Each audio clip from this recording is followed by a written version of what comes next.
अभी तक हमने पढ़ा कि लक्ष्मण की बातों को सुनकर के परशुराम जी क्रोधित हो जाते हैं और वो फिर गंभीर वाणी में विश्वामित्र जी से बोलते हैं।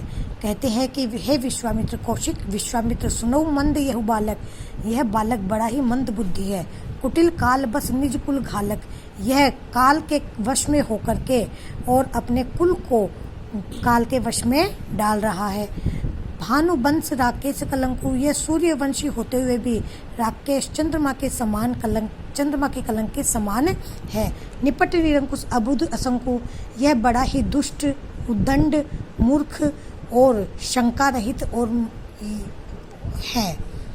काल कवल होई छनमाई, यह अभी क्षण भर में काल का ग्रास हो जाएगा।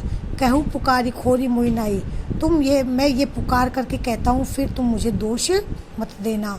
तुम हटकाऊ जो चहु उबारा, यदि तुम इसे उबारना चाहते हो, यदि तुम उसे बचाना चाहते हो, कहे प्रताप बल रोष हमारा, तो इस लक्ष्मण को तुम हमारे प्रताप, हमारा बल और हमारे क्रोध के बारे में तुम बता दो।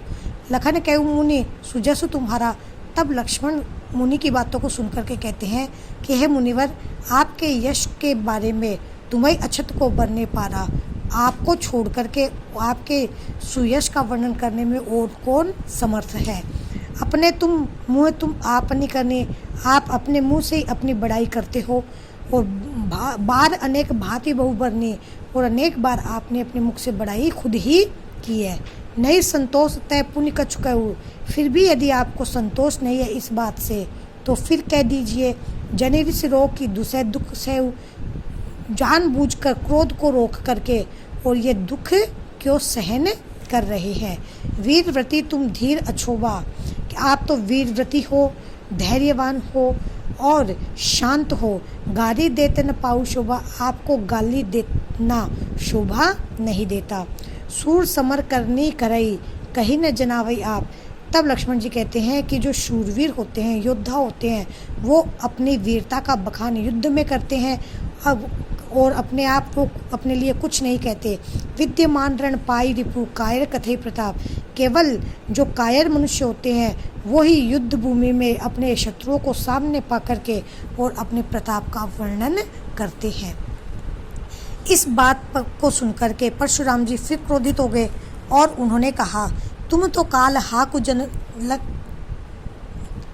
लक्ष्मण जी वापस पुनः मुनिवर को कहते हैं, तुम तो काल हाकु जन लवा, कि हे मुनिवर, तुम तो मेरे लिए मृत्यु को बार बार इस प्रकार बुला रहे हो जैसे वो तुम्हारे कहने से आ जाएगी। सुनत लखन के वचन कठोरा, तब मुनिवर कहते हैं कि लक्ष्मण के कठोर वचनों को सुन करके और उन्होंने अपने हाथ में अच्छी तरह से फरसे को उठा लिया।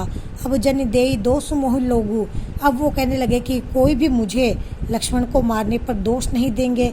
कटुवादी बालक बदजोगू, क्योंकि यह कड़वा बोलने वाला बालक अवश्य ही मारने योग्य है। बाल बिलो की बहुत में बाँचा, इसको बालक जान करके मैंने इसे बचा दिया। अब यहू मर निहार भाषाचा, पर यह बालक अब सचमुच में मरने योग्य ही है। कौशिक का क्षमी अपराधु, परशुराम की इस बात को सुनकर के विश्वामित्र बोले कि हे साधुजन, क्षमा करिए, क्षमा कर दो। बाल दोष गुण गनई न साधु, क्योंकि जो साधुजन होते हैं वो बालकों के गुण दोषों पर ध्यान नहीं देते। खर कुठार में अकरुण को ही, कि तब परशुराम ने कहा अपने हाथ में फरसे को उठा करके कि हे विश्वामित्र, तुम जानते हो कि मैं कितना निर्दयी और क्रोधी हूँ, और यह तो मेरे सामने मेरा गुरु का अपमान करने वाला अपराधी खड़ा है। उत्तर देत छोड़ो बिनु मारे, यदि मैं इसके ये उत्तर दे रहा है और मैं इसे बिना मारे छोड़ रहा हूँ, केवल कौशिक शील तुम्हारे, हे विश्वामित्र, केवल तुम्हारे शील व्यवहार के कारण ही और तुम्हारे प्रेम पूर्वक व्यवहार के कारण ही मैं ऐसा कर रहा हूँ कि मैं इसे बिना मारे छोड़ रहा हूँ। न तय ऐ काठ कुठार कठोरे, नहीं तो मैं इसे अभी अपने इस कठोर परसे से काट डालता। गुरई उदिन होता श्रम थोड़े, और थोड़े से परिश्रम से ही अपने गुरु के ऋण से उदिन हो जाऊंगा।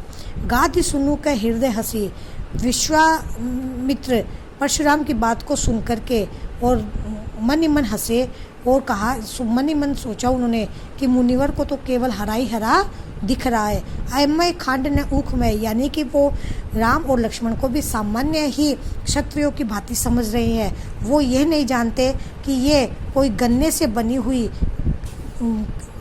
खांड नहीं है, शक्कर नहीं है, बल्कि ये लोहे की बनी हुई खांडा है, तलवार है। और इसी कारण ये इनको न अज्ञानी समझ रहे हैं। अब अगला वीडियो बनाएंगे।